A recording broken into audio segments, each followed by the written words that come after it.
For WeAreSC.com, I'm Angel Viscarra, joined by Darrell, Rideaux, and Garry Paskwietz as USC gets ready for a big matchup this weekend at the Coliseum against Arizona State. We're going to break this game down a little bit, fellas. We'll start off with the big news that came out after the Utah game. JT Daniels, obviously in concussion protocol right now. We heard that from Helton today. Matt Fink dealing with a pretty brutal injury, and what we heard was 3 broken bones in his ribs. And now slated for the Trojans, possibly to start this Saturday, is Jack Sears, who we remember started off this offseason, after fall camp, 3rd on the depth chart. So, Garry, as we look at this situation, just what should USC fans be thinking as they see what's going on with the health situation with these quarterbacks? I think you're probably going to have to really be prepared for Jack Sears to get in some game action.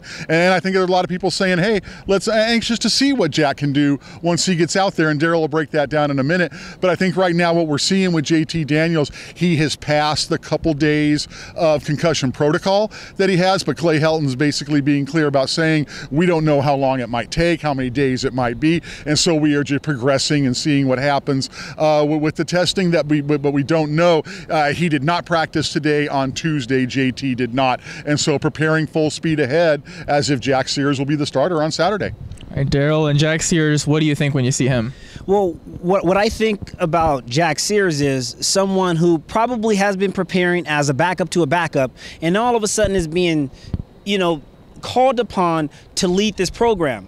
But let me make one more comment about the concussion protocol. As someone who's experienced multiple concussions, it's not just what you experience on the field. It could be something else that might trigger an episode. So it is, we have to pay attention to how he progresses throughout the week. How much is he become sensitive to light as the week progresses? Or if he sneezes, does that trigger a recurrence of what he might have experienced in the game situation? So there's a lot to factor there. But if you're talking about a guy like Jack Sears and the intangibles that he could bring to this offense. Now keep in mind, this offense is one of those spread option offenses that relies heavily upon the run pass option or the RPOs. But when JT Daniels is back there, there is no threat of running the ball.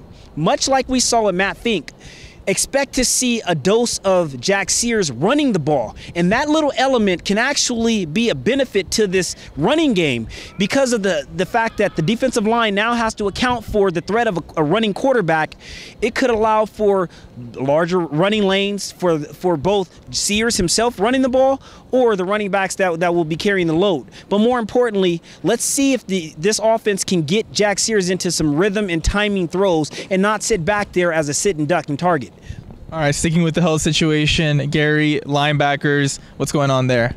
Right now, Cameron Smith has not practiced yet. He did not practice on Tuesday. That hamstring is still bothering. This is 2.5 weeks now that we've seen this, but bothering Cameron Smith. But I think right now we have seen some pretty good linebacker play from Paskwietz Naote. This true freshman has come in here and just played absolutely hair on fire when he's out there. And so I think everybody, Trojan fans, certainly hoping that Cameron Smith gets back. You want to get your senior linebacker in there, but right now the substitute that Paskwietz is showing in there is pretty impressive so far. All right, Darrell, I know you love Paskwietz Naote, but talk a little bit about him, but also what is Arizona State bringing to the table offensively? A couple of skilled guys in N'Keal Harry, Manny Wilkins. What's going on there? Well, with EA, I would not be surprised if in the future we see him sporting the 5.5 because he is going to be the anchor for a long time. And the way that he seamlessly comes in and provides this aggressiveness but a finesse to his game, if you are going to replace the likes of a Cam Smith, you can't go wrong with what you have coming in.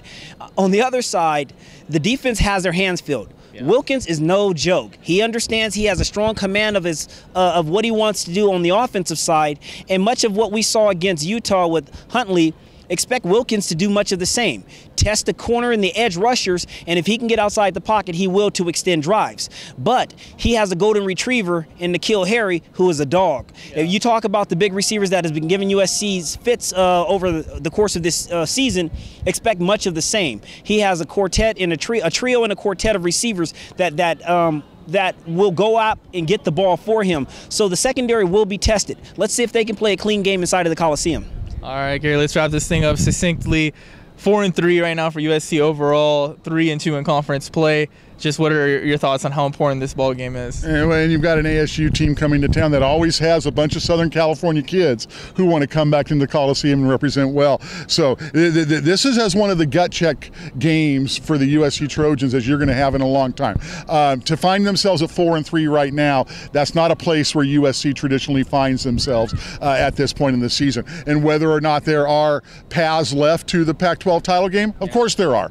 But you have to go out and basically at this point win the rest of your games. And so that's what I want to see this weekend. The problems that USC has had have been consistent problems throughout the season in the losses that they've seen. Teams have gotten out ahead of them, and they haven't been able to respond to that adversity. If you find themselves in that situation again, you have got to find a way to dig yourself out of the hole. That'd be the biggest thing I want to see from this Trojan team.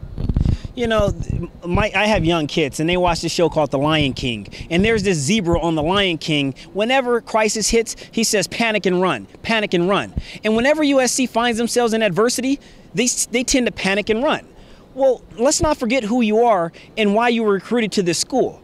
And let's see if they can rally around the likes of a Jack Sears playing at home and just play prideful football. Get back on the right side of winning and put a complete game together. I can ask no more as a former alum than for 4 quarters of hard football, because I'm convinced that if USC plays 4 quarters of hard football, they can play with anybody in the country. That's what I'm expecting this weekend. All right, at 4-3 so far this year, it's fight or flight time for the Trojans. We'll see if they can fight on here at the Coliseum this weekend. For WeAreSC.com, I'm Angel Viscarra, joined by Darrell, Rideaux, and Garry Paskwietz. You're watching WeAreSC.